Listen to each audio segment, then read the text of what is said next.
Bonjour et bienvenue dans ce nouvel épisode du journal d'une agoraphobe. Que vous soyez un auditeur ou une auditrice fidèle, ou que ce soit votre première écoute, je suis ravie de vous accueillir ici. Dans ce podcast, je partage mon parcours d'ancien agoraphobe.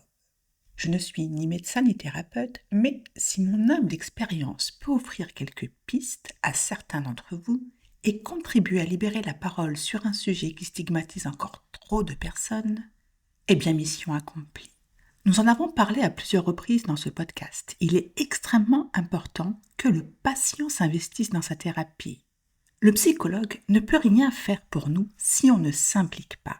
Un psy ne peut pas faire le travail à notre place. C'est un travail d'équipe. Mais même quand on s'implique à fond, parfois ça ne suffit pas. 1 heure par semaine, c'était trop peu pour moi. Alors, en plus de mes séances, j'ai décidé de bosser sur moi avec des lectures, des exercices, bref, ce qu'on appelle communément le développement personnel. Tous les matins et tous les soirs, j'écoutais des affirmations positives pour booster ma confiance.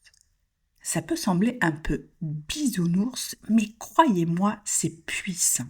Quand quelque chose n'allait pas dans la journée, une de ces phrases me revenait automatiquement en tête et hop, ça me reboostait. Nos pensées influencent nos émotions et nos émotions dictent nos actions. Autant leur donner un petit coup de pouce, non? Avec, par exemple, des affirmations de ce type. J'aime la vie et je profite de chaque instant. J'ai confiance en mes capacités. J'apprends positivement de chaque situation. Je remercie la vie pour tout ce qu'elle m'apporte. Si ça vous intrigue, je mets en lien un épisode où je parle plus en détail des affirmations positives. Mon travail avec ma psy a été fondamental. Ensemble, on a mis le doigt sur les racines de mes angoisses. Alors non, ça ne les a pas effacées comme par magie, mais ça a été une énorme prise de conscience.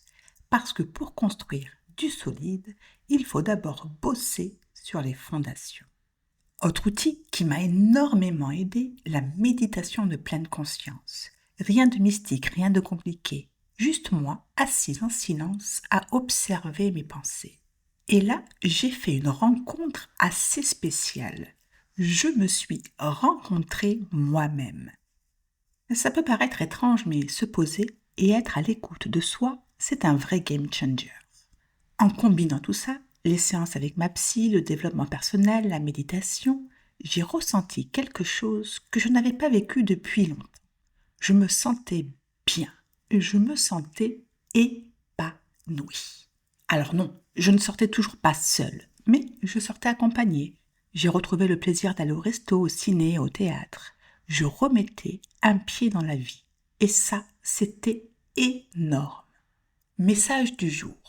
Ce chemin n'a pas été simple ni facile, mais je n'ai pas dit qu'il a été compliqué et dur. C'était juste là, et j'ai beaucoup aimé ces moments.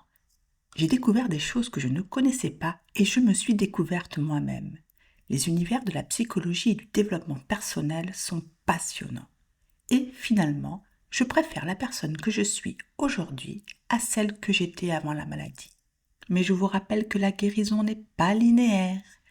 Nous verrons lors d'un prochain épisode que si nous ne maintenons pas une certaine vigilance, nous pouvons facilement retomber dans nos travers. Voilà pour aujourd'hui. Merci d'avoir écouté cet épisode. Si ça vous a parlé, n'hésitez pas à laisser un commentaire, une note ou à vous abonner. Ça m'encourage à continuer à partager avec vous. On se retrouve très vite pour un prochain épisode du journal d'une agoraphobe.